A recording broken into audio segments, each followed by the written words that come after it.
আপন ঘর, এক বাসা, এই বাসা আর ওই বাসা, দুই ফ্ল্যাট, দুই দিকে। ওই ফ্ল্যাটের এই ফ্ল্যাটের 17 বছরের প্রতিবেশী যদি আপন কন্যার ইজ্জত লুণ্ঠন করে হত্যা করে, 8 বছরের কন্যা, তোমরা দেখো 8 বছরে ঢাকা শহরে একটি রাজধানীর মধ্যে মাত্র 8 বছরের বাচ্চা মেয়ে, ওকে গলা আর শরীর আলাদা করে ফেলছে।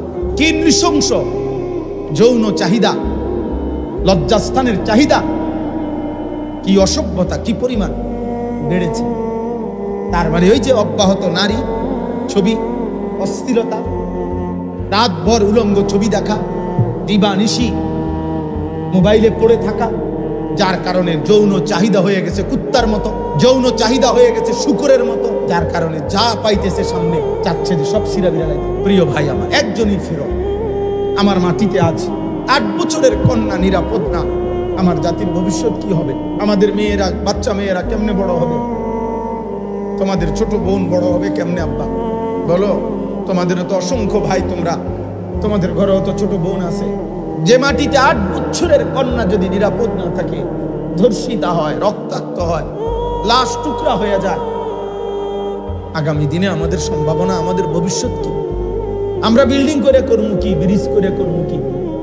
বলে এই জন্য আজ সময়ের দাবি, বেটা ছেলেরা, মুসলমানের নওজোয়ান, তোমরা দাবি করা উচিত আজকে।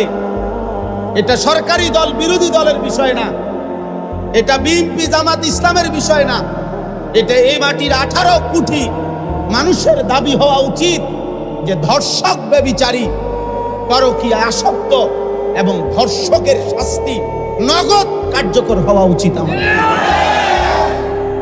এখন কার্যকর হওয়া উচিত, নাইলে আমার জাতি টিকবে না। আব্বা, তোমার ঘরে তোমার বোন আছে, তোমার মেয়ে আছে, কারো নিরাপত্তা থাকবে না, জাতির নিরাপত্তা থাকবে না, সমাজের নিরাপত্তা থাকবে না। তোমরা পাগল হয়ে গেছো। তোমাকে ছেলেদের চেহারা দেখলে বোঝা যায় নারীর নেশা, মোবাইলের নেশা, ছবির নেশা তোমাকে পাগল কুকুর বানায় ফেলছে। আল্লাহ নাই, নামাজ নাই, সেজদা নাই, পাক নাই, নাফাক নাই, কিচ্ছুর খবর নাই। সারাক্ষণ কোন দুষ্ট শয়তান বেঈমানে তোমরে বুঝাইছে যে সারাক্ষণ চুল নিয়ে ব্যস্ত থাকবা। কোন বেঈমানে বলল? পৃথিবীর কোন পাগল তোমাকে বলল যে পুরুষ? আরে পুরুষ তো হলো ওই পাহাড়ের নাম, যে পাহাড় মনের ভিতরে গলে যাবে প্রয়োজনে, কিন্তু পরিশ্রম, শক্ত মাটি ফাইরা যে ফসল উৎপাদন করবে পৃথিবীতে, মানুষের কল্যাণে, যে মানুষের জন্য কাজ করবে, দিবানিশি ঘাম ঝরাবে, আরেই তো বলে পুরুষ। পুরুষ মানুষ এত বিনোদন, পুরুষ মানুষ এত খামখেয়ালি হওয়া, এ তো পুরুষ না, এ তো অন্য জাতি হলে ভালো হতো, এ তৃতীয় লিঙ্গ হলে ভালো হইতো। দুনিয়াও চিনলা না, আখিরাতও চিনলা না, না নামাজ পড়ো, না কোনো ভালো কোনো উপার্জনের চেষ্টা করো, কিছুই না। তাহলে এর চাইতে তো তৃতীয় লিঙ্গের মানুষ হইলে ভালো ছিল। তৃতীয় লিঙ্গের যেগুলা, ওইগুলা না সারাক্ষণ সাজে, হিজরা মানুষ যেগুলা, হিজরা, ওইগুলা না বেটা সারাক্ষণ সাজগুজ করে, ওইগুলা না সারাক্ষণ পেখম করে, ফ্যাশন করে, ডোলে লড়ে, কিরকম করে না করে। তুমি তো পুরুষ, তুমি নওজোয়ান, তুমি পৃথিবী গড়বা, তুমি এই সুন্দর সমাজ গড়বা। মানুষ তোমার কাছ থেকে নিরাপত্তা পাবে, সাহসের কথা শুনবে, অসহায়, অভাবী, দুস্থ, পীড়িত, বিপদগ্রস্ত মানুষ আশ্রয় পাবে। যুবক তার শক্ত হাতে আগলায় রাখবে, মায়ের ইজ্জতের পাহারাদারি করবে, বোনের ইজ্জতের পাহারাদারি করবে। কথা তো ছিল এই বা 17 বছরের মুসলিম যুবক মোহাম্মদ ইবনে কাসেম এক বোনের ইজ্জতের বদলা নেওয়ার জন্য আরব দেশ থেকে এসে আমাদের এই হিন্দুস্তান, ভারতে প্রথম আক্রমণ করেছিলেন 712 খ্রিস্টাব্দে। সেই হাত ধরেই, ওই 17 বছরের যুবকের হাত ধরেই এই ভারতীয় উপমহাদেশে ইসলাম। বুঝেন নাই? ভারতীয় উপমহাদেশ ইসলাম আজকে এই বাংলাদেশ, ভারত, পাকিস্তানের এই কোটি কোটি মুসলমান, এই দাড়ি, টুপি, এই মসজিদ, মাদ্রাসা, এই আল্লাহর জিকির বন্দিগির সমস্ত আয়োজন ওই 17 বছরের যুবকের হাত ধরে। সেই উদ্বোধন করছে প্রথম রাজা দাহিরকে পরাজিত করে সিন্ধুতে ভারতের কালেমার পতাকা উড়াইছে। হ্যাঁ, আমাদের এই বাংলা মুলুকে সর্বপ্রথম এই মুসলমান, আজকে আমরা যারা, আমাদের পূর্বপুরুষদের অবদান, এর মধ্যে উল্লেখযোগ্য ব্যক্তি ছিলেন ইখতিয়ার উদ্দিন মোহাম্মদ বিন বখতিয়ার খিলজি রাহমাতুল্লাহ আলাইহি। মুসলিম যুবক তিনি, সুদূর আফগান থেকে এসে এই বাংলাদেশে ইসলামের পতাকা উড়াইছে। আফগান সীমান্ত থেকে আসছেন, এত লম্বা এত পথ দূরত্বের থেকে আসছেন, আর এত দ্রুত গতিতে ঘোড়া চালাইছেন যে উনার কাফেলায় উনারে আর ধরতে পারে না। সর্বশেষ উনার সাথে ঘোড়া চালাইয়া 17 জন মাত্র টিকছেন, বাকিগুলো সব পিছনে পড়ে গেছে। রাজা লক্ষণ সেনকে পরাজিত করে তিনি ইসলামের পতাকা এই বঙ্গভূমিকে উড়াইছেন। আমাদের ইতিহাস আছে, আমাদের ইতিহাস সংগ্রামের, আমাদের ইতিহাস ঐতিহ্যের, সব ছিল আমাদের। কিন্তু তোমরা অল্প অল্প কয়দিন হয়, আরে 20 বছর আগে আমরাও বড় হয়েছি না, 30 বছর আগে আমরাও ছোট ছিলাম, কিন্তু তোমরা এখন এসে এক সাইজের ছেলে পেলে যে পরিমাণ অসভ্যতার নোংরামি করছ, এটা গত 30 বছর আগের যুব সমাজ করে নাই। আমি নাফরমানি একসাথে শুরু করি, একটা মহল্লার একজন আরেকজনকে ডাকাডাকি করে তোমরা গুনাহ করছো। 10 জন 20 জন একসাথে মোটরসাইকেলের প্রতিযোগিতা করছো, 10 জন 20 জন একসাথে মোবাইলের প্রতিযোগিতা করছো। এক বাবা ওই দিন আমারে বললেন, কায়দা দিলেন, দিয়ে বললেন, হুজুর আমার ঘরের টাকা, আমার সন্তান, আমার ঘরের জমানো টাকা, ওনার ঘরে দিনদার মানুষ 2 লক্ষ টাকা চুরি করে নিয়ে 2 লাখ টাকার মোবাইল কিনছে, 60টা মোবাইল কিনছে বন্ধু বান্ধব নিয়ে। হ্যাঁ, কসম আল্লাহ, 2 লক্ষ টাকা বাফের চুরি করে 2 লাখ টাকারই মোবাইল কিনা ফেলছে। 7টা মোবাইল কিনছে, বন্ধুদেরকে সবাই দিছে, সবাই মিলে আড্ডা দিবে।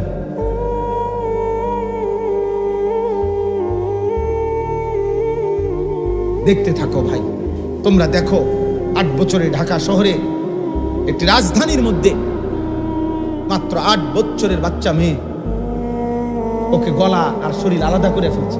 কি নৃশংস যৌন চাহিদা, লজ্জাস্থানের চাহিদা, কি অসভ্যতা, কি পরিমাণ বেড়েছে। তার মানে ওই যে অব্যাহত নারী ছবি, অস্থিরতা, রাতভর উলঙ্গ ছবি দেখা, দিবানিশি মোবাইলে পড়ে থাকা, যার কারণে যৌন চাহিদা হয়ে গেছে কুত্তার মতো, যৌন চাহিদা হয়ে গেছে শুকরের মতো, যার কারণে যা পাইতেছে সামনে চাচ্ছে যে সব সিরা বিড়ালাইতে। প্রিয় ভাই আমার, একজনই ফেরো, একজন ছেলে হলো ফেরো। এই সমাজে ঘুরে দাঁড়াও, এই সমাজ বদলে দেওয়ার ফিকির করো, নয়তো আগামী দিনে তোমরা টিকবে না, তোমাদের প্রজন্ম টিকবে না, তোমাদের জেনারেশন টিকবে না, তোমাদের ছোট বোন নিরাপদ থাকবে না, তোমাদের কন্যা নিরাপদ হবে না, তোমরা নিরাপদ স্ত্রী পাবে না। তোমার বয়সী, তোমরা যদি সারাক্ষণ মোবাইলে পড়ে থাকো, তোমার বয়সী মেয়েটা অথবা তোমার চাইতে ইমিডিয়েটলি ছোট যেই মেয়ে বড় হইতেছে, ও যদি মোবাইল দেখে বড় হয়, ও যদি অন্য ছেলের সাথে হারাম সম্পর্ক করে বড় হয়, আগামী দিনে 20 বছর পরে, 10 বছর পরে চরিত্রবান পবিত্র নারী তোমরা কোথায় মিলবে? বলো না ভাই? তোমাদের নিজের প্রয়োজনের সময় হালাল পবিত্র স্ত্রী মিলবে কোথায়? বুঝেন নাই হিসাবটা? আজ যদি এমন হইতো গুনাহ শুধু আমি করছি আর কেউ করছে না, এমন তো না। আমরা এই জন্য অনুরোধ করলাম। আমি এটাই বুঝাইতে চাইলাম, ইবাদত পৃথিবীর প্রত্যেকটা জাতির জন্য আল্লাহর বন্দিগি, আল্লাহর গোলামি, আল্লাহর ইবাদত আল্লাহ তাআলা নির্ধারণ করেছেন এবং এটা সহজ বিষয়। আল্লাহকে মানা সহজ, কোরআন মানা সহজ, ইসলাম মানা সহজ। পরিবেশ পরিস্থিতির সাথে, যুগ চাহিদার সাথে ইসলাম মানানসই। কোরআনের কোনো বিধান বেমানান না। রাসূলুল্লাহ সাল্লাল্লাহু আলাইহি সাল্লামের এক বিন্দু সুন্নাত সমাজের বাস্তবতার সাথে অপ্রাসঙ্গিক নয়, অপ্রাসঙ্গিক না, যৌক্তিক, ইনসাফপূর্ণ, ভারসাম্যপূর্ণ। ইসলাম ভারসাম্যপূর্ণ। আজকের পৃথিবীর কারো কাছে ভারসাম্যপূর্ণ কোনো মতাদর্শ নাই। পুঁজিবাদ, গণতন্ত্র, সমাজতন্ত্র যা আছে সবকিছু অসম, ভারসাম্যতা নাই। নির্দিষ্ট পুঁজিপতিকে কেবল বড়লোকই বানাচ্ছে, নির্দিষ্ট ফকিরকে কেবল ফকিরই বানাইতেছে। তেলের মাথায় শুধু তেলই দিতেছে। ইতিপূর্বেও যে 100 কোটি টাকা লোন নিতে পারছে, ওমা হেতেরেই সবাই লোন দিতে আছে। আমি লোন দিতে কইতেছি না, মানে বুঝাইতে চাইলাম। অর্থাৎ এখানে নির্দিষ্ট ব্যক্তিকেই শুধু তোষামত করা হচ্ছে। ভারসাম্যপূর্ণ ইসলামের যে যাকাতের বিধান, ইসলামের মধ্যে যে কুরবানির বিধান, ইসলামের মধ্যে যে দান সাদাকার বিধান, এই ভারসাম্যতা যদি থাকতো, সমাজে সহনীয় পর্যায়ে ধনী গরিব থাকতো, থাকবে, এখনো থাকবে, কিয়ামত পর্যন্ত থাকবে, কিন্তু সেটা সহনীয় পর্যায়ে ভারসাম্যপূর্ণ থাকবে। ব্যবধান এত না, একজনের 100 কোটি টাকা, আরেকজনে ভিক্ষা করে হাত পাততেছে, সে 1 লোকমা খাবার জোটে না। এই অসম ব্যবধান আজকের আধুনিক বিশ্ব, ইউরোপ, এই পুঁজিবাদ, এই বস্তুবাদ এরা করছে। আমরাও আলহামদুলিল্লাহ প্রতিনিয়ত পড়ি। গোটা পৃথিবীর শেষ আধুনিকতাটাও আমরা পড়ার চেষ্টা করি। অতএব এটা কোনোদিনও আমাদেরকে ভারসাম্য আনবে না। আমাদের দেশের না, সারা পৃথিবীর এই সংসদীয় এবং চলার পথের এই যত কিছুর আইন, সব ব্রিটিশের আইন, এগুলা ট্রেনের লাইনের মতো। ট্রেনের যে লাইন, ট্রেনের লাইন বোঝে না, ট্রেনের যে রাস্তাটা, এটার নিয়ম কি?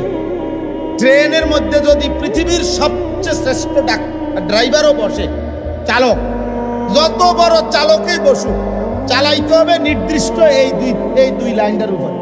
আপনি যত দক্ষই হন, আপনি ওটার ডাইন বামে নিতে পারতেন, তাইলে ট্রেন চলবে। এই আইন কানুনের জাতাকলে এগুলো এমন সিস্টেম, সবচেয়ে দক্ষ অভিজ্ঞ ব্যক্তিও যদি, সবচেয়ে ইনসাফপূর্ণ ব্যক্তিও যদি ওই মসনদে বসে, ক্ষমতার গদিতে বসে, চাক্কা তো লাইনটা তো হইলো ট্রেনের লাইন, সে এটার ব্যতিক্রম যাইতে পারবে না। সে ব্যতিক্রম যাবে কেন? ব্যতিক্রম একটাই, সব ভেঙে ইসলামকে কায়েম করা। যদি ব্যতিক্রম কিছু করতে হয়, সব ভেঙে দাও, আল্লাহর দ্বীন জিন্দা করো। কোরআনই একমাত্র ব্যতিক্রম, কোরআনই একমাত্র ভারসাম্য। এই জন্য গোটা পৃথিবীর প্রতিপক্ষ, পৃথিবীর সমস্ত কাফের, বেঈমান, মুশরিক, মুনাফিক, মুরতাদ, নাস্তিকের প্রতিপক্ষকে ইসলাম। বলেন না কি? কোরআন। আর কোন ধর্ম আমেরিকার প্রতিপক্ষ না, ইউরোপের, ইসরায়েল, অন্য কারণ নিয়ে মাথা ব্যথা নাই, কারো কোনো মাথা ব্যথা নেই। মাথা ব্যথা কাকে নিয়ে? ইসলাম নিয়ে। ইসলাম এই পরশুদিন ইউরোপের একটি দেশে নারীরা বিদ্রুপ করার জন্য, এই 2 দিন হয়, আপনার খোলা মঞ্চে, নাচের ওপেন মঞ্চে, ওপেন খোলামেলা, আপনার 3 জন নারী একদম বোরখা পরে, হিজাব পরে, একদম আমরা মুসলিম মহিলারা যেভাবে কালো ঢিলে ঢালা হিজাব পরে মুখ চোখ ঢাইকা চোখ খোলা থাকে, এরকম কইরা স্টেজে আসছে সবার সামনে আইসা, আবার এটা সবার সামনে খুলে ফেলাই দিছে কাপড়টা, মানে বোরকাটা খুলছে, আরে পুরা ওই সাদা গায়িকা নায়িকা নর্তকীর পোশাক যেটা ওইটা তার ভিতরে। এবার সবাই হাসতেছে, হাততালি দিতেছে, মানে বিদ্রুপ করছে ইসলামের বোরকা। আর জানে প্রতিপক্ষ ইসলাম।